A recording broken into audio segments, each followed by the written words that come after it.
Muchas gracias, señor presidente. Muy buenas tardes para todos los presentes, los honorables concejales y concejalas, a los participantes de la comunidad de Vida del Camino que nos acompañan, un saludo muy especial. Muchas gracias por estar acá cuando ustedes son el centro de todas estas discusiones y de todos nuestros esfuerzos. Y por supuesto, a los medios de comunicación que nos acompañan. Vamos en esta presentación que muy amablemente, señor presidente, usted me permite hacer en el día de hoy, porque el día de mañana no estaré en la ciudad y continuará, por supuesto, la administración dando respuesta a todos los temas. Dar respuesta a las 16 proposiciones que recibimos en un formato que no hemos querido repetir lo que ya se ha dicho y reiterar lo que en una labor de investigación muy intensa han hecho todas las bancadas, y ante eso quiero hacer realmente un reconocimiento muy respetuoso a las bancadas que han participado hasta ahora, porque han tomado el tema de habitante de calle con mucha seriedad. Se ve que todas las bancadas han investigado profundamente y más que repetir las cifras, lo que queremos nosotros es un poco ver los mitos que se han construido en torno al tema de habitantes de calle y si son ciertos o no, con evidencias. El primero de los mitos, señor presidente, es que los habitantes de calle aparecieron después de la intervención del Bronx. Eso se repite y se repite y se va volviendo verdad de tanto repetirlo. Y resulta que las cifras nos demuestran con censos, 6 censos se hicieron en Bogotá, que el fenómeno de habitabilidad en calle en Bogotá es histórico. Ha estado presente durante décadas y, como lo señalaba la concejal Lucía Bastidas, ha tenido un incremento en los últimos años. El último censo que tenemos es el del 2011 y quiero hacer simplemente una anotación. En el año 2001 y en el año 2004 la cifra crece porque se cuentan las poblaciones en riesgo y poblaciones del municipio aledaño de Soacha. Posteriormente volvemos a contabilizar solamente la población de Bogotá en el 2007 y posteriormente en el 2011. Concejal Celio, sí necesitamos un censo y a pesar de que usted no nos acompañó con su voto en el plan de desarrollo, el Consejo aprobó ya los recursos para poder tener 2.000 millones de pesos para que el año entrante tengamos 172 preguntas específicas para habitante de calle. Porque como usted lo señalaba en su intervención, necesitamos conocer no solamente un número, cuántos hay, sino adicionalmente las razones que los han llevado a la calle, de dónde provienen y cómo podemos apuntarle a soluciones reales y eficaces para esta problemática. Entonces, ya el DANE nos ha dado su aquiescencia con respecto al trabajo que iniciarán muy tempranamente en el año 2017 para contar nuevamente con un censo que nos permita comparar correctamente en términos estadísticos si la población ha aumentado y cuáles son las variables que debemos atender.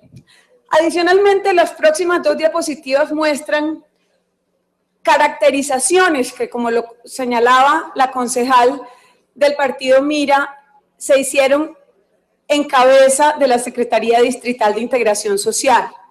Son caracterizaciones que muestran la presencia de parches y cambuches. Sin embargo, vale la pena aclarar que una caracterización metodológicamente no debe sumarse con un censo, Por lo tanto, nosotros debemos ser muy específicos en mostrar que los punticos que hay en cada una de las localidades, en el esquema de las localidades, nos muestra que claramente el fenómeno está concentrado en las localidades del centro, pero que existe presencia en todo Bogotá de parches y cambuches. Siguiente, por favor. Los resultados del censo 2017 podremos contar con información actualizada sobre la situación de habitabilidad en calle y además continuar con la medición del impacto de nuestro trabajo. Son muchos los recursos que se invierten. Posteriormente vamos a hablar de eso. Y necesitamos saber si los estamos invirtiendo con eficacia, porque estamos trabajando con la mayor eficiencia, pero necesitamos medir el impacto. El siguiente mito, señor presidente, es que la pobreza es el mayor determinante del fenómeno de habitabilidad en calle. Es un mito, honorable concejal Argota, y me toca contradecir lo que usted planteó con cifras, porque en el censo que se hizo en el 2011, y vemos aquí las razones y las condiciones expulsoras que ellos mismos argumentaban cuando se les hacían las preguntas. Por eso nuestro censo va a tener 176 preguntas para la población habitante de calle.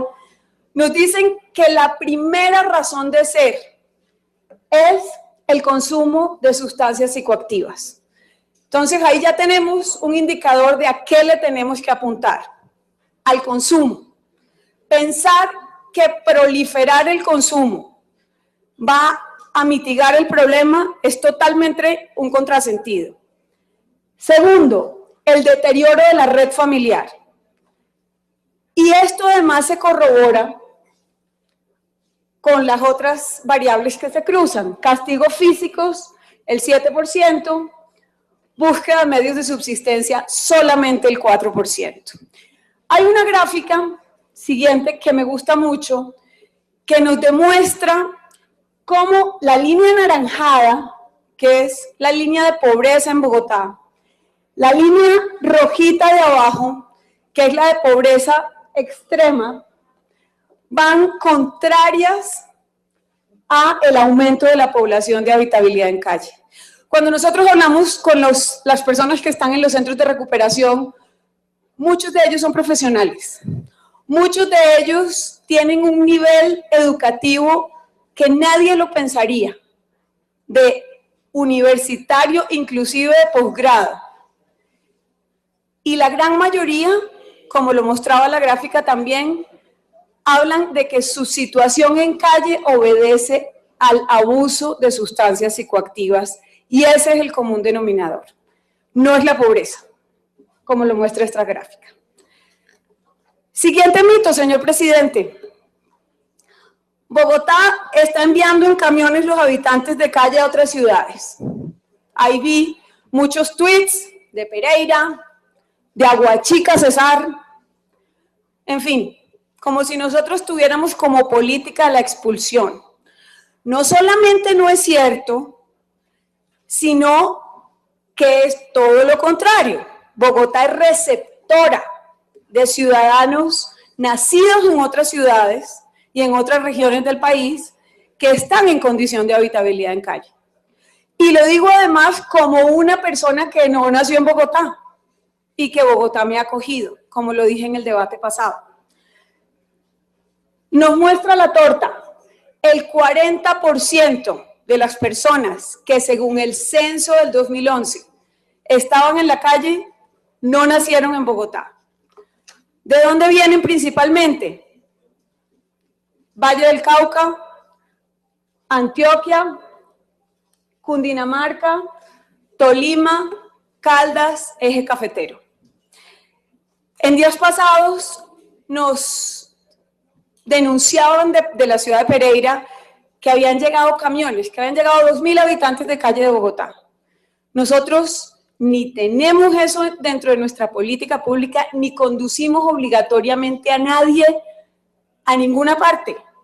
Tan es así que el mayor esfuerzo lo hacemos en la disuasión para que vayan a nuestros centros de acogida. Y la persuasión dulce y fraternal que hacen las personas de la Secretaría de Integración Social, del IDIPRON, que el concejal Hoffman denominaba ángeles, perdón, el concejal Torres denominaba ángeles. Comparto completamente esa visión.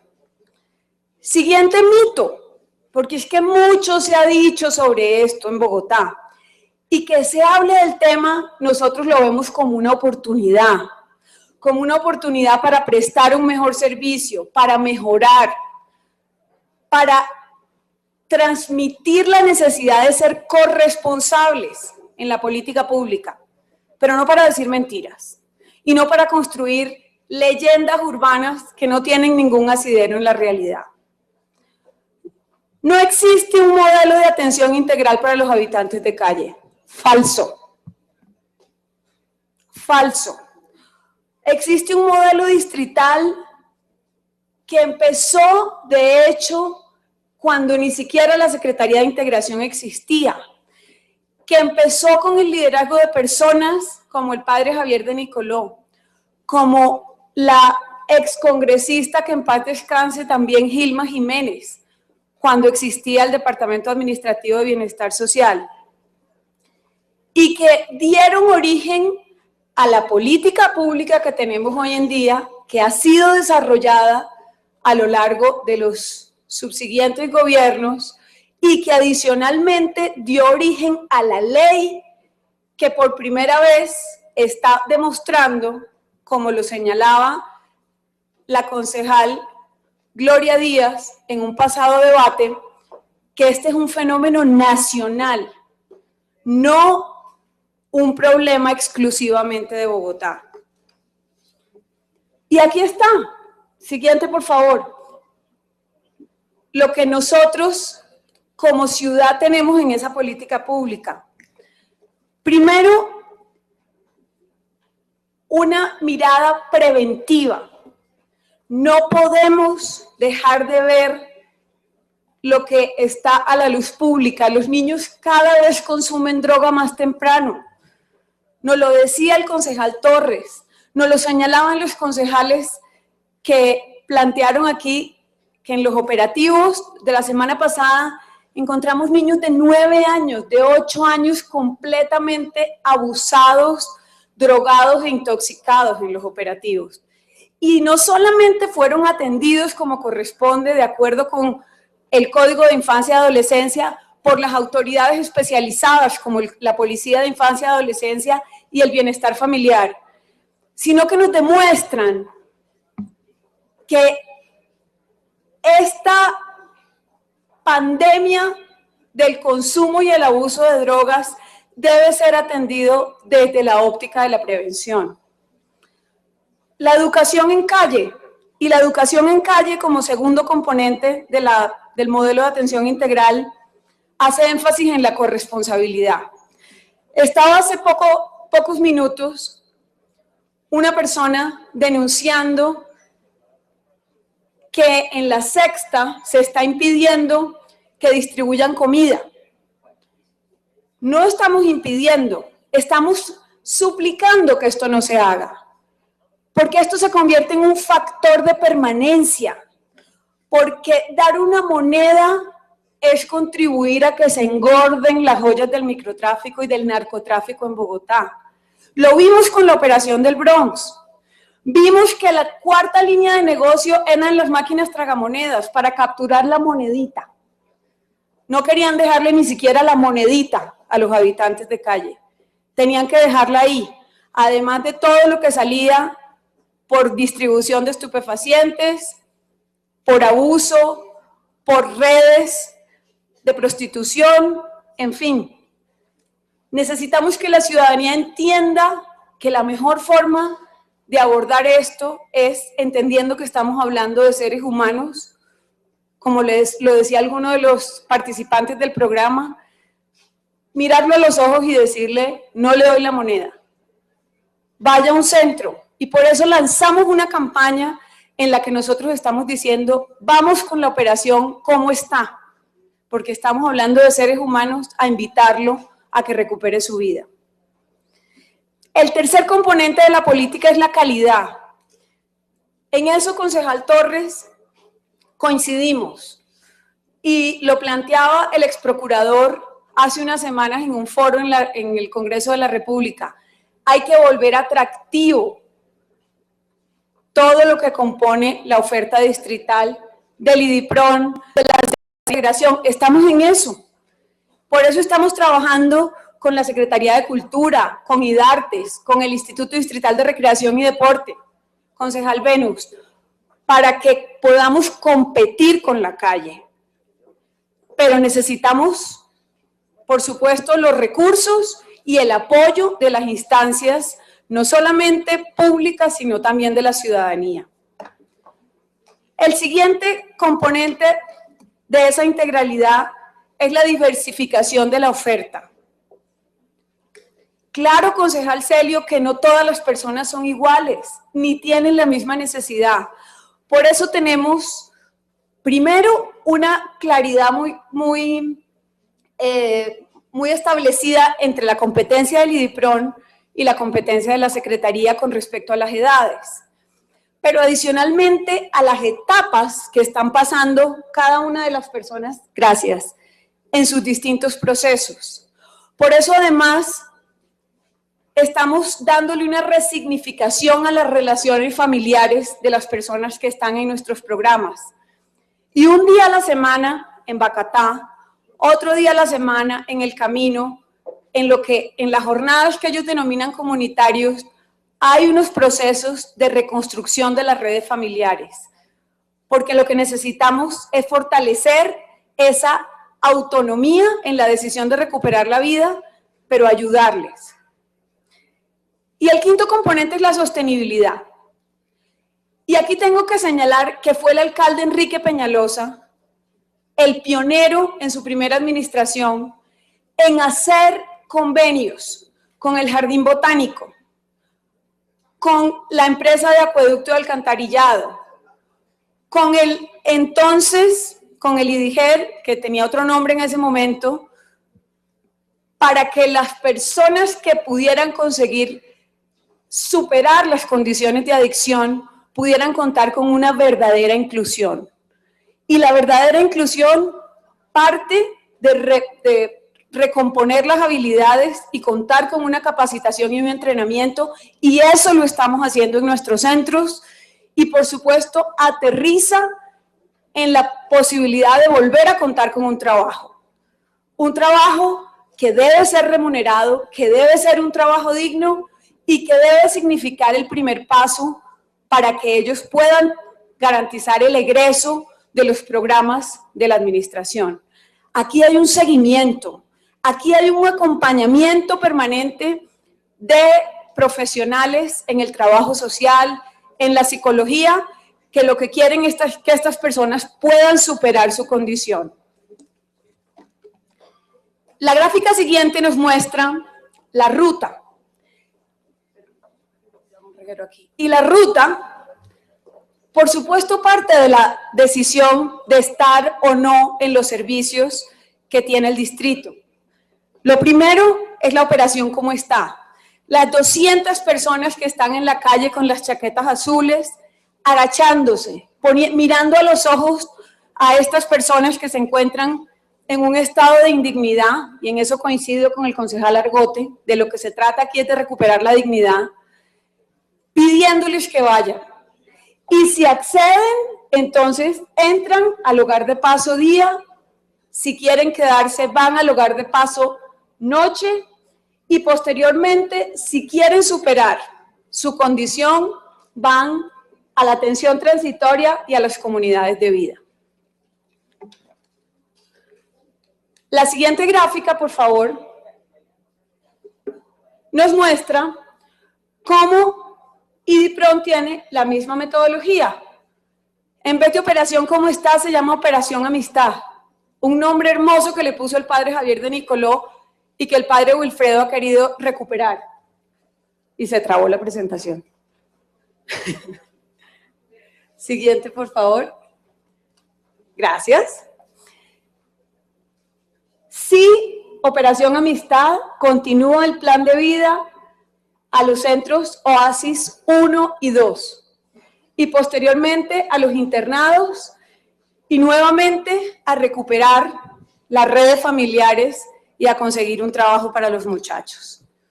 Entonces sí estamos hablando de una mirada integral que además mis compañeros de administración podrán profundizar el día de mañana cuando tengan la oportunidad de intervenir. El siguiente mito, señor presidente y señores citantes. Bogotá no cuenta con la infraestructura eficiente para la atención de los habitantes de calle. Bogotá sí cuenta.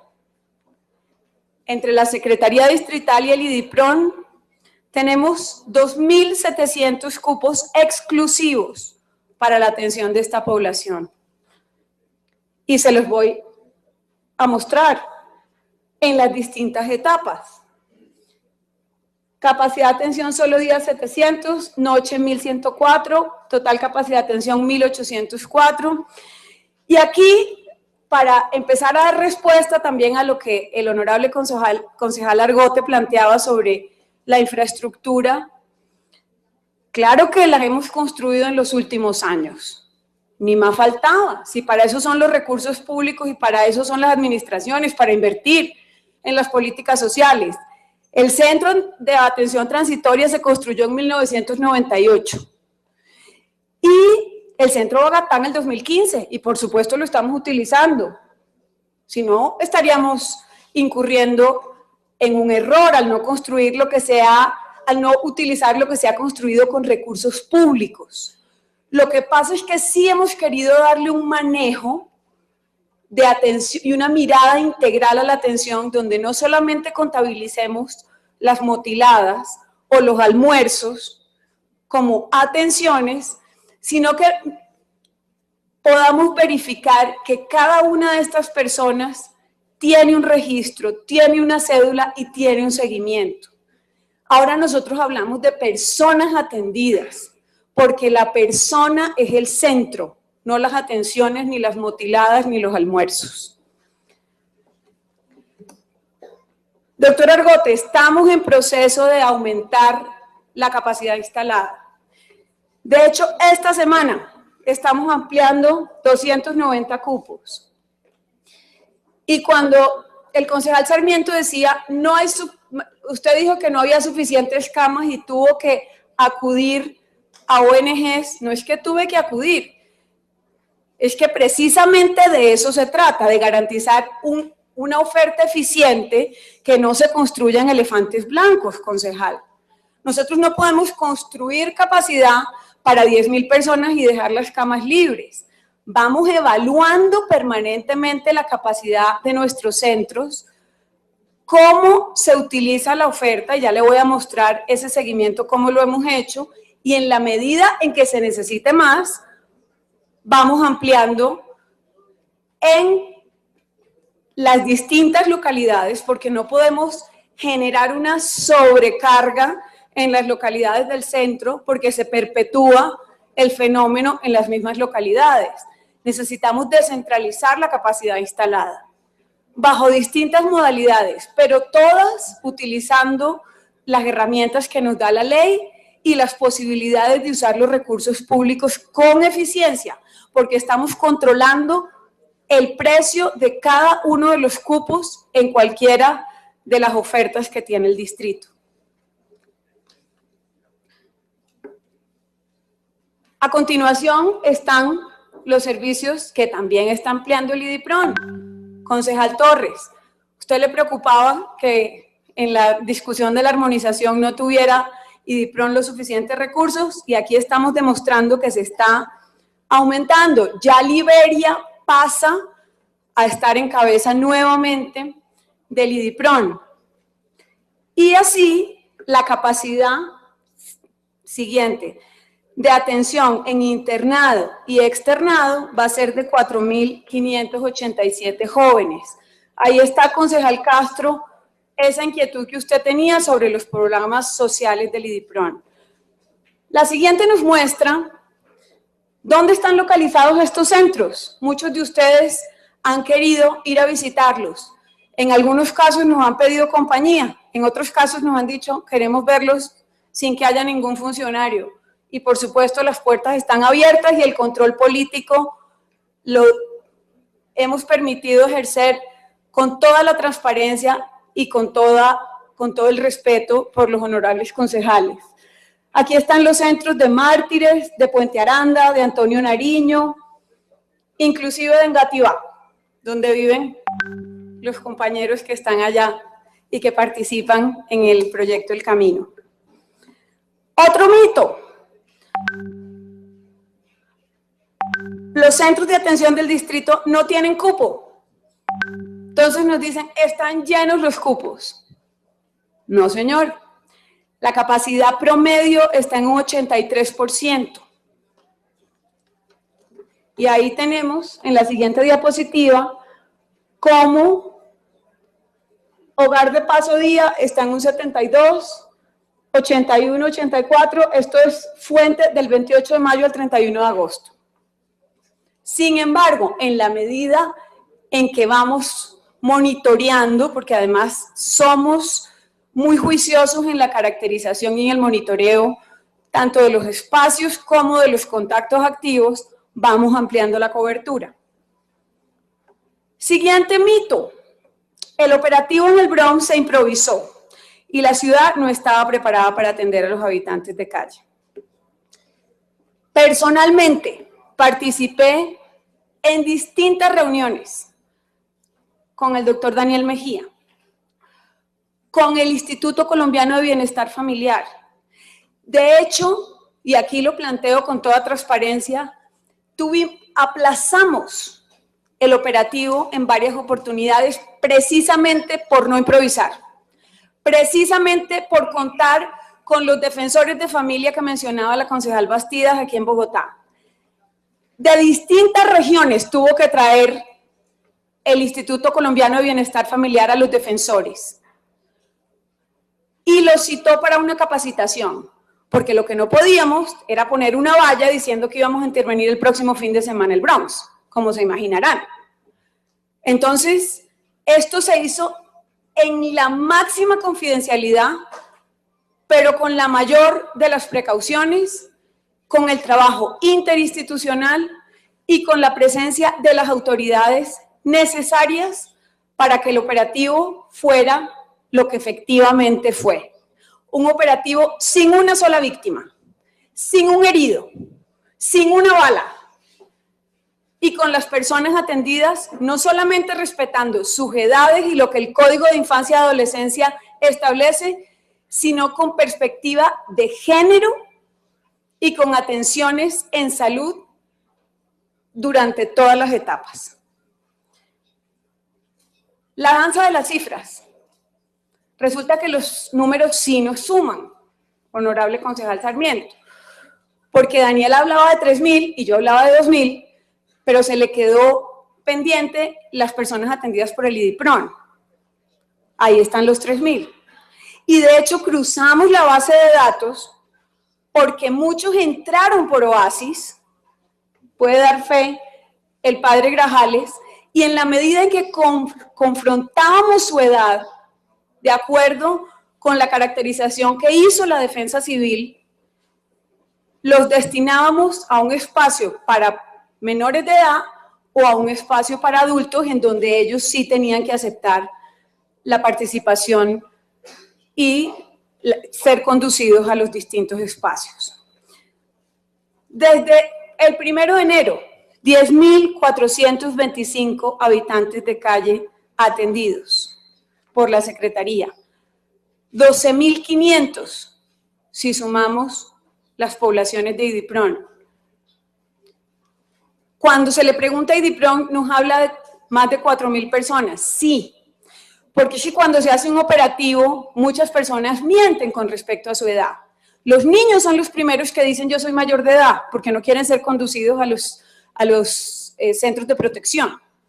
Y cuando confirmamos si efectivamente tiene cédula y llamamos a sus padres o a sus redes de cuidadores, nos damos cuenta que entran y se caracterizan, pero que después no se pueden sumar doble y por eso cruzamos las bases de datos. El siguiente mito.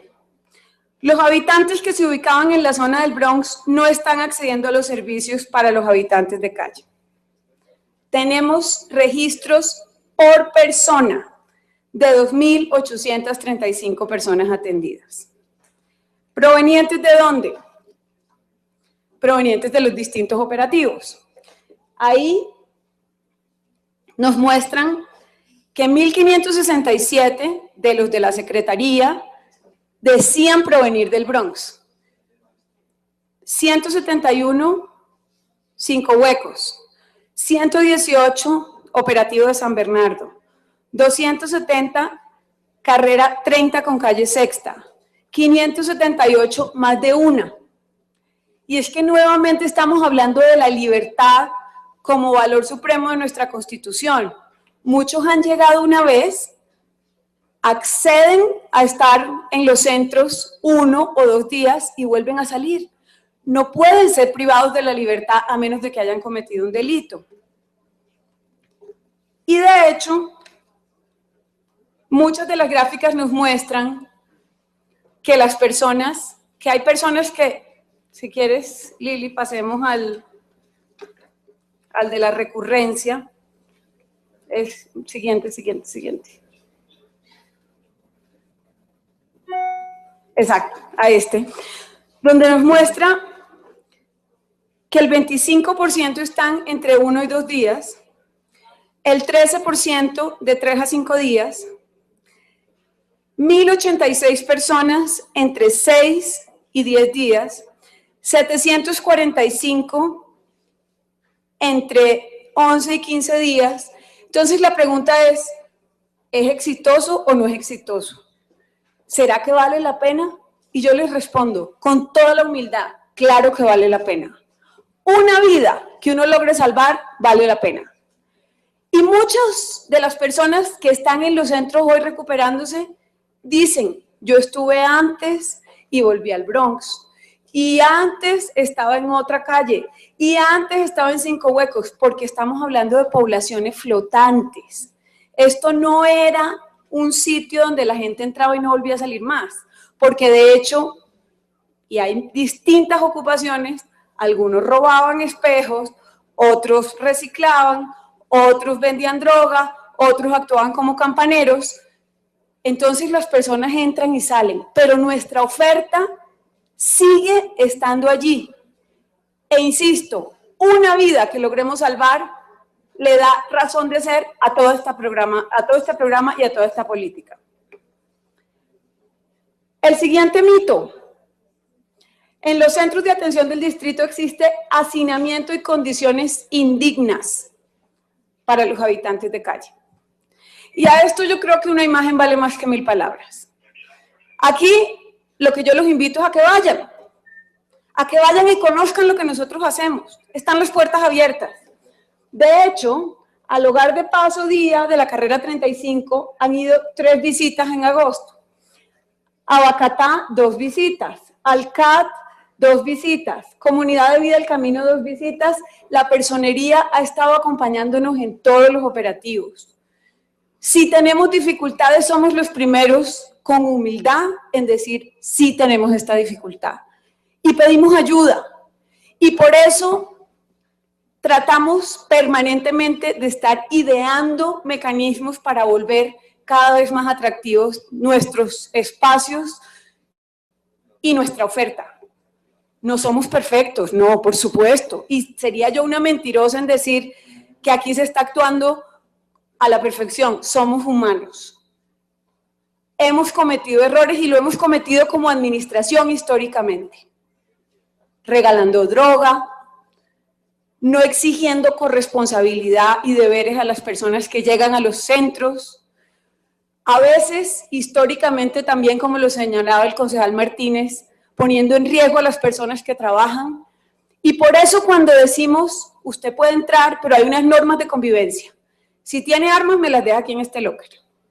Y si empieza a agredir e irrespetar a sus compañeros, lo tengo que sacar. Porque hay una mínima corresponsabilidad.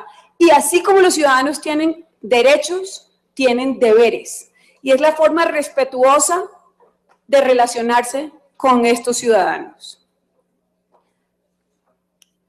A los habitantes de calle, este es otro mito, solo se les recibe una vez en los centros de atención. Y ya demostré con cifras que muchos han entrado varias veces. Siguiente mito.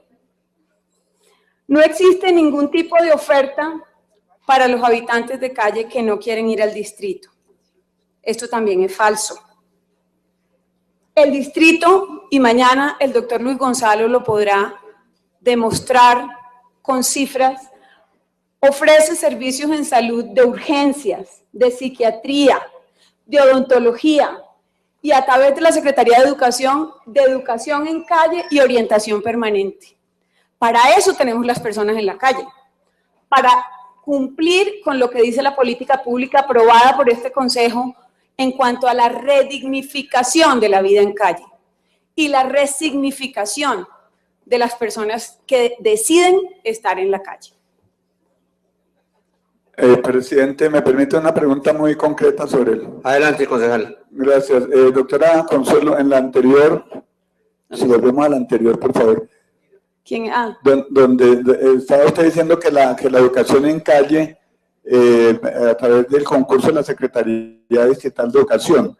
Sin embargo, en la gráfica muestra Secretaría Distrital de Integración Social. ¿Cuál de las dos entidades está asumiendo esa labor, por favor? No, nosotros cuando hablamos de educación en calle estamos hablando de campañas masivas para la concientización de deberes y derechos de los habitantes de calle. Por eso, partes de los programas que estamos haciendo en los procesos de rehabilitación son, por ejemplo, Adopte un Puente, Cuidadores de Ciudad, toda la iniciativa que se hizo con la localidad de Mártires, en los Mártires Florecen, y adicionalmente la educación de las personas, de quienes a veces cometemos errores, construyendo factores de permanencia en la calle, regalando comida, regalando colchones, regalando una monedita para que me lleve la basura bien lejos de ahí, etcétera, etcétera. Entonces estamos hablando en este caso específicamente de actividades de educación a la ciudadanía y a los habitantes de calle en materia de sus deberes como ciudadanos. Integración social, sí señor. Muy bien. Otro mito, también se ha dicho, no existe ningún tipo de oferta para las mujeres y la población LGBTI. Y la realidad es que todos los habitantes de calle, independientemente de su género y orientación sexual, pueden acceder a los servicios del distrito. Aquí tenemos cifras que nos muestran atención por género, hombres, 88.9%, la mayoría de los hombres, de los habitantes de calle son hombres, mujeres, 10.9%, intersexuales, 4%, sin información, porque es una información que ellos suministran voluntariamente y se identifican cuando llegan a los centros, 6%. Hemos atendido 9.614 hombres, 7.392 mujeres, 910 intersexuales. El siguiente mito. El distrito no cuenta con el presupuesto necesario para la atención de los habitantes de calle. Y gracias al Consejo Distrital, este mito se derrumba automáticamente porque ustedes recuerdan que aprobaron el Plan de Desarrollo Bogotá Mejor para Todos y que una de las partidas que más defendimos desde el día 1 de la administración fue precisamente la que sustenta toda la política distrital de prevención y atención de derechos de los habitantes de calle. El presupuesto ha crecido significativamente. En la parte izquierda de la gráfica está el IDIPRON. IDIPRON Bogotá Humana 2012-2016, 25.000 millones. IDIPRON Bogotá Mejor para Todos, 31.444 millones.